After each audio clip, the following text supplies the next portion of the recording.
CEO. So we're going to just spend a few minutes talking today.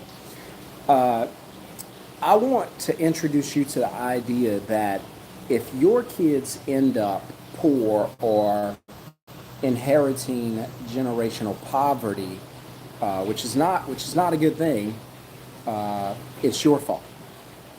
If my kids end up poor, struggling in financial purgatory their whole lives, uh, it's going to be my fault.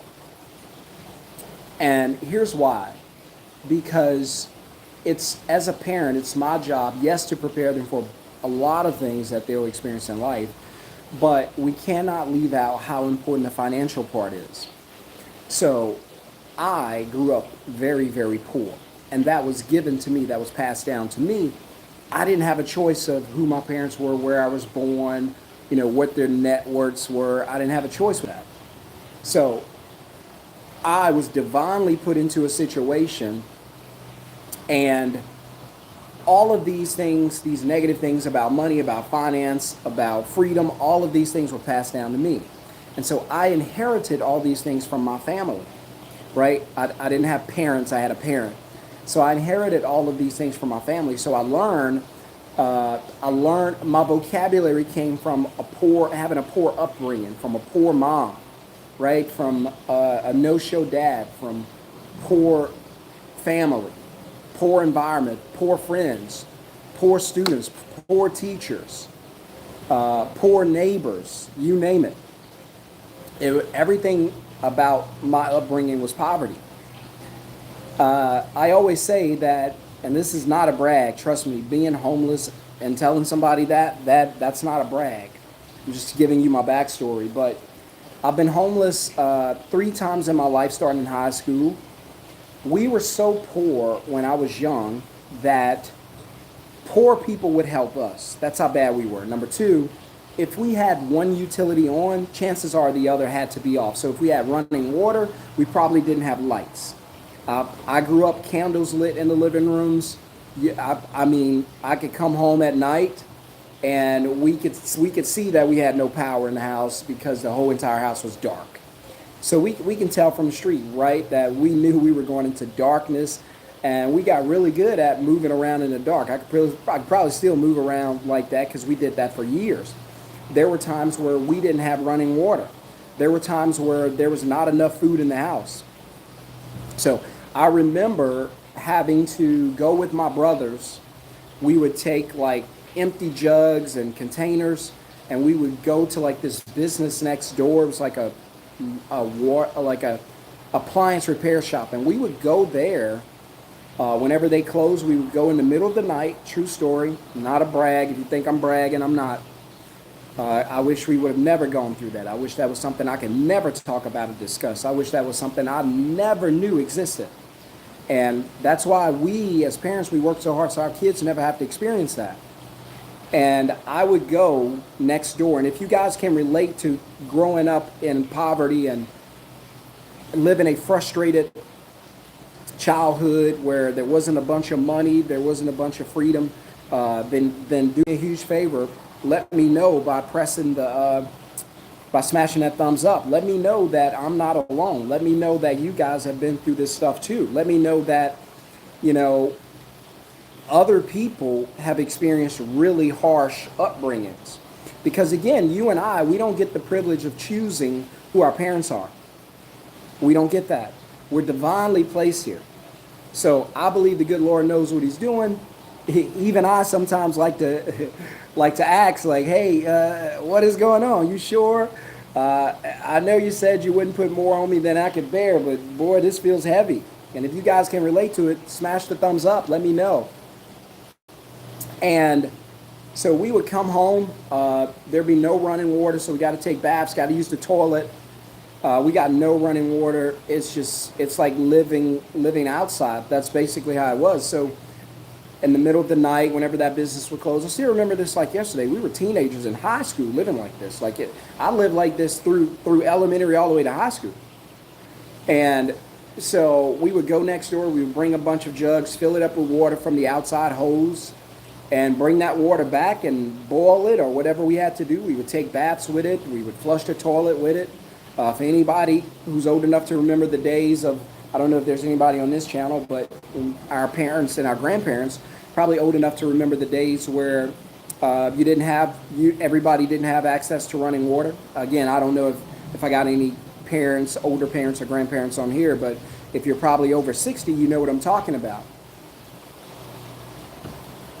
And not having running water is tough when you're kids trying to go to school and you can't take baths. So now you get into fights all the time because people are talking about our clothes. I was a fighter before I was anything else. We get in fights. People were, ragging on us about our clothes, about our rags, talking about us, how we smelled, and stuff like that. We were never clean, and it was just a struggle life. And so it led to a bunch of my brothers getting into criminal lifestyles and being locked away for a very long time, even to this day. Even myself, I started getting into some criminal activity when I was very young. Came home from school in my senior year, knocked on the door, nobody answered, opened the door, found out my mom ran away. Said that right. My mom ran away and left us. She took the girls. There was 3 girls, 5 boys. She took the girls, and my mom left. And she was gone. And for about a month, we lived in that house until I got my first eviction notice.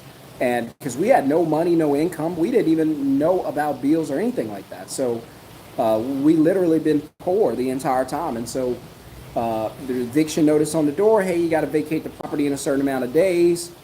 And so we had to be out of there. And so I started living with one of my high school classmates. Just recently connected with him maybe a couple of years ago. But I started living with him and his family. And, that's how I lived. And that was the first time I was homeless. And then I was homeless again as I had a kid young. I always say, listen, you want to get into the fast lane to the struggle life? Have kids young and by yourself. Do that. It's tough. And so I was struggling again, getting evicted over and over. When I tell you I've been evicted probably 10 times, I'm telling you the truth. So when I talk about, where I live now and how beautiful this neighborhood and how, I'm under this resort type thing, and it's we get access to that, and we've got cars, and we live in a nice home, and we live in a beautiful neighborhood. I'm just here to tell you it wasn't always that way. As a matter of fact, this didn't start until 2020. So before that, money was still scarce. It was still hard to overcome mentally that I could have access to money. That was the biggest challenge. And so my parents, I keep saying my parents, I guess some part of me wish I would have had parents, but I didn't. I had a mom and who was not very good at being a mom. You don't hear me talk a lot about my childhood in a positive light because there wasn't anything positive. By the time I was 12 years old, I witnessed a murder. That would not be the last. A bunch of friends would get killed. I probably witnessed, I don't know, maybe 3 or 4 killings as a child. One time I was so close to being caught because I was coming out of this building, and then this guy got out of the car, just started opening fire on another guy about 30 yards away, shooting through the car, killed the guy. And I was probably about 16, something like that. And I saw this happening, so I ducked down behind, like, I don't know, it was something. I was hiding behind, like, a wall. And I knew that if the guy saw me, he would probably shoot me. And I didn't make a sound. I just saw what was happening. The guy got out pretty calmly, walked around, pulled his gun out in the middle of the street, pop, pop, pop, pop, pop, got back in his car, drove off. Didn't speed off or anything. Got back into the passenger side, and they drove off. And, that was years ago. I don't even talk about that, but, that was my lifestyle. That's how I grew up. You hear gunshots, it does nothing to you. It doesn't faze you. It's like you're in a war zone. Like you hear guns, sirens, okay, and that's how it was. But all of those things were given to me. So the fact that I was born into poverty didn't mean that I had to always be in poverty. My mom could have done something to put herself in a better financial position, but she never did. And I love my mom. We have a great relationship today. But my mom was not a good mom. It was very abusive in the house. Very, it was verbally abusive, physically abusive, you name it, we had it. Uh, you know, it wasn't until probably just a couple of years ago, whenever I moved here in 2020, it was probably the first time that I recall hearing my mom say, "Hey, I love you." That we just didn't grow up with love in the household. There was no "I love you." There was no "good luck," "everything's going to work out," "hey, have a great day." We never heard that. So I always joke with my brothers. I'm like, "Hey, we always hear people talking about how they couldn't have done it without their parents." And I said, man, it's funny. You and I and the rest of my brothers will never know how that feels. We'll never know how it feels to have a supportive parent. We'll never know what it feels like to have a parent kiss you, tell you they love you, pat you on the back, and sing you off for a good day. We'll never know what that's like. We'll always know what it's like to come home to someone yelling at you, talking bad about you. It's like your enemy. And you're like, wait a minute, if I tell you all these things about the person who said this to me, you would think this is my arch enemy. And then I tell you, wait, my mom. You'd be blown away going, what? Your mom treated you like she hated you. Yeah. That's what I keep saying. It wasn't just me, it was all of us, except the girls. The girls got treated better. But the boys, we got treated pretty badly. And me, and this is not me like trying to get pity. That's not what I do. And if I ever invite you to a pity party, don't come because I ain't coming to yours. But I'm just giving you a little background, a little history. Whenever I probably used to get picked on the most. I was into trouble the most, and I feel like my mom came down on me the most. And the reason I think so is because I was different than all the other kids. Reason being, I didn't look like them. So I grew up in a black family. Everybody looked black. I did not. So my family would call me nicknames: mixed guy, biracial, hybrid. Like, this is my family. They would call me that. My own family would call me, a bunch of Mexican names from Mexican characters off television. I was just a kid, but I still remember that stuff, right? And it made me ashamed, because you would think like, when this kid goes to school, his hair looks different, he looks different, he's living in the ghetto, he's probably gonna have some trouble from the other kids at school. And it wasn't always that way. The trouble was in my own house. And so, I'm sitting here today, alive and well, thank God. But I would never want to go back and relive my childhood. Never. So I hear a lot of people talk about that. It's like, man, I wish I could go back to being a kid. Not me. That was the worst time of my life. That was horror all the time. That was I might get killed today all the time. That was, we might not eat tonight. That's all the time. That's, hey, our mom might be in a bad mood, and when we go home, man, she might just start beating on us. That was how we lived. Hey, we get home, we check the door, mom's locked us out. She don't want us in the house. What, your mom? Yeah, she locked us out. We have to sleep on the porch. I'm telling you, all these things I'm telling you, everyone who knows me know I'm telling the truth. Not only that, you would literally think that if you caught this story in the middle and be like, man, that kid went through all of that, like, it had to be somebody who hated you to put you through that. Was it your enemies? Was it your rivals? Who was it? And then I'd say, oh, no. All that happened inside the house. Yeah, that was home. Home treated me like that.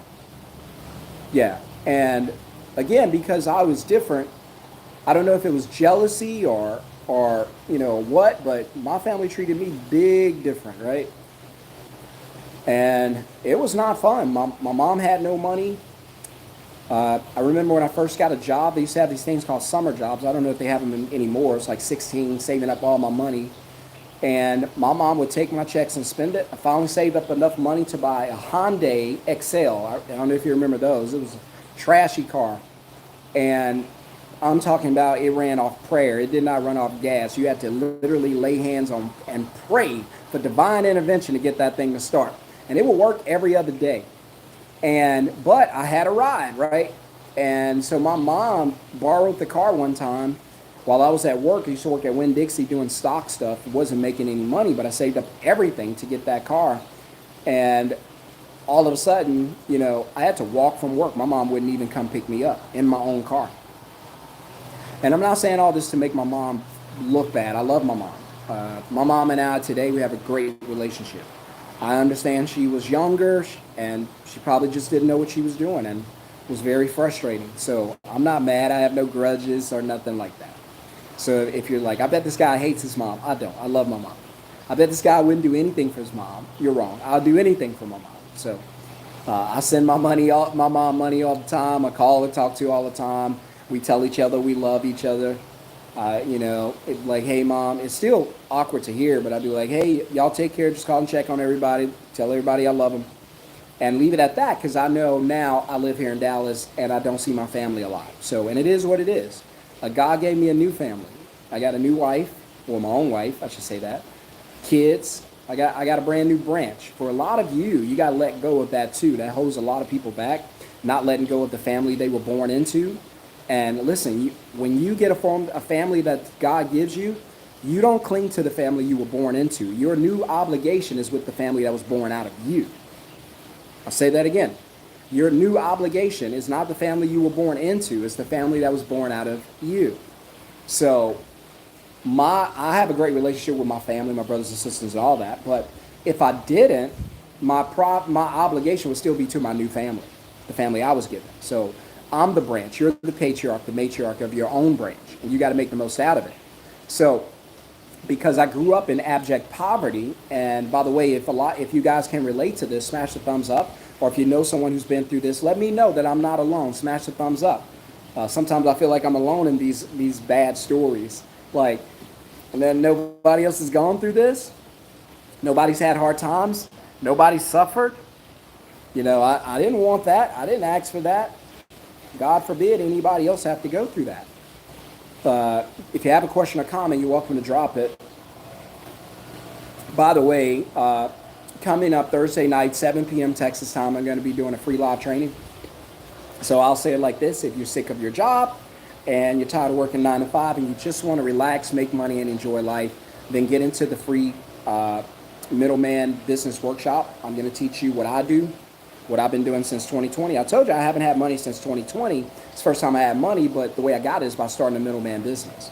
So I essentially book customers for moving companies. You can choose whatever industry you want. I have students who do home cleaning, commercial cleaning, window tinting, heating and AC, roofing, carpet cleaning, a bunch of other things. They don't actually do the work. They just partner with companies who do that. And then they find a customer, get paid to do it, and then send the work, dispatch the work to the company, let them do it.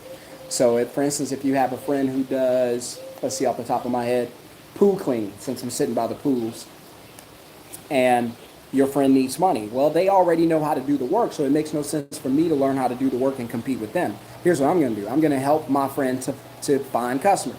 So I'm going to go out, promote my business, get customers to contact me. I'm going to take a deposit. That's my money going into my pocket. I'm doing this all from my phone.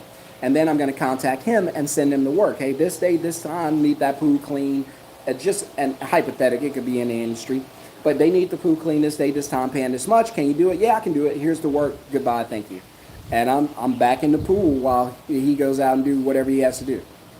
So that's why I love it, middleman business. Uber does it. Uber doesn't drive anybody around. They connect you to people who will do it in their own cars. Lyft, Instacart, Airbnb, all these companies are middleman companies. If you want to learn how to do it, put the word middleman in the comments below so that you can get into the class. Limited seats available. Please get there early. So, again, didn't have a great upbringing, was very frustrating. So all of these things were passed to me. Now, I didn't want any of these things, but they were given to me. And then I became indoctrinated over time. So over time, I was indoctrinated with these things. I was indoctrinated with the idea that money was hard to get. I was indoctrinated with the idea that nobody, no good person, I think that's a wasp. Just be careful. Y'all let me know if he gets close. I'm going to smack him into heaven. But I was born with the idea that was instituted into me that, no good person could be rich, that money was the root of all evil, that it's easier for a camel to enter through the eye of a needle than for a rich man to get into heaven. And how many have heard all those things before? And that's what it says, but we didn't know what it was saying, right? A lot of people know what the Bible says, don't know what it's saying. And sure, that's what it says, but that's not what it's saying. When it says that it's easier for a camel to get into the eye of the needle than for a rich man to get into heaven, he's not saying if you're rich, you can't get into heaven. Abraham was rich. Moses was rich. Elisha was rich. All of these patriarchs were rich, and they got into heaven. Jesus was rich. I know. We'll save it for another day, but I'm telling you, he was rich. He wasn't poor. He was not poor. I'll just leave it at this. How many poor people you know have a treasurer? He hired entrepreneurs. They were all entrepreneurs. Doctors, maybe a lawyer, fisherman. I'm just saying he wasn't rich. He was a king. God can't be poor. He was a king. I know he operated as a man, not as God. I got you. What about when he was homeless? He said he didn't have nowhere to sleep. That's because he was traveling. The Bible says when he was born, kings bought probably millions of dollars worth of gifts to him. They went to the inn first. It was empty. If you broke, you can't go check the hotel. I'm just saying, we'll leave it at that. But he wasn't poor.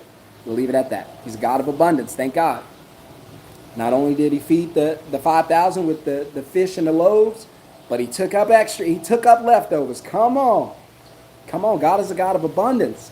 In fact, the only time God tells you to challenge him is when it comes to blessing. He said, try me, see if I won't open up the windows of heaven, pour out more than you can handle. That's abundance. All those gardens and all those trees in the Garden of Eden, that's abundance. Eat freely, that's abundance. So, all right, we're not going to get into that. I only had a few minutes. Hit subscribe, tell someone else about the channel. By the way, I'm thinking about doing a Bible study. I got a friend who keep pushing me to do it. I don't feel like I'm anybody's pastor. Lord have mercy, help us. But if you want to do a Bible study, we can all help each other. Then put a number 1 in the comments, let me know. Otherwise, just keep watching. So, also, help me spread this channel, the good news. Tell somebody else about this channel if you don't mind, just one person. And watch other videos and be in the live trainings. You don't want to miss it. Jobs are not safe. They're going to lay you off, guys. They're going to fire you. I hate to tell you. People are going to lose their jobs. They're doing it now. Your job is not safe. Please start making money without having to go to work. Start with a middleman business or whatever you got to do. I don't care. Vending machine, I don't care. Just do it. So, really quick to wrap this up because I only got just a couple minutes. All those things were given to me and I didn't ask for that. So, what am I saying? I'm saying that if you give poor money principles to your children, then they're going to inherit that from you because you're the one that's going to program them. And then they're going to grow up, and it's going to be very hard for them to overcome that, just like it was very hard for me to overcome that. It took a long time. I had a poor mindset. I still fight against poor mindset things. I get money. What can I buy? And I'm like, whoa, pump your brakes. We don't say that anymore. We say, what can we invest in to make this more money? How can we multiply this? Not how can we buy something, right? We want to buy a house, want to buy a car. Hey, where's the asset that's going to pay for that? What do you mean? Where's your business? Where's your cash flow? Where's your other asset that's going to pay for that house? How are you going to buy it? Well, with the paycheck. No, never buy a house with the paycheck. You guys know how I feel about that. Never.